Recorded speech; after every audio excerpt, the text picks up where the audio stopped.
చేతగాని కాంగ్రెస్ ప్రభుత్వం కాళేశ్వరం ప్రాజెక్టును ఎండబెట్టిందన్నారు మాజీ ఎమ్మెల్యే కోరుకంటి చందర్. 15 నెలలుగా గోదావరిలో నీళ్లు లేకపోవడంతో సాగుకు తీవ్రమైన ఇబ్బంది ఎదురవుతోందని చెప్పారు.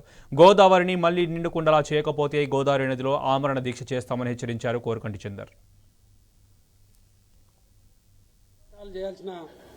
ఉద్యమాలు చేయాల్సిన పాదయాత్ర చేయాల్సినటువంటి పరిస్థితి వస్తుందని కలలకు కూడా అనుకోలే. ఈరోజు మా ప్రాంతంలో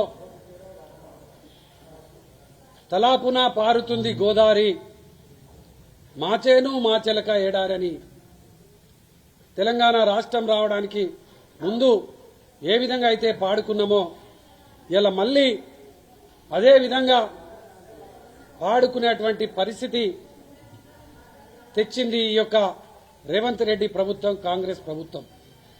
ఇలా గోదావరి ఎండగొట్టిండ్రు, సాగునీటికి ఇబ్బంది అవుతుంది.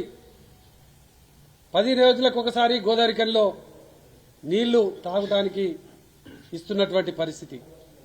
ఈ యొక్క నేపథ్యంలోనే ఈ యొక్క ప్రభుత్వానికి కనువిప్పు కలగాలని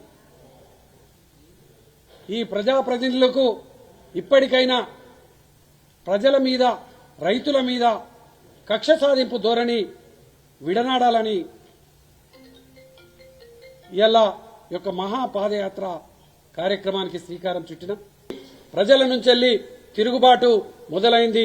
ఈ యొక్క గోదావరి కన్నీటి గోస మీకు తప్పకుండా తలుగుతుంది.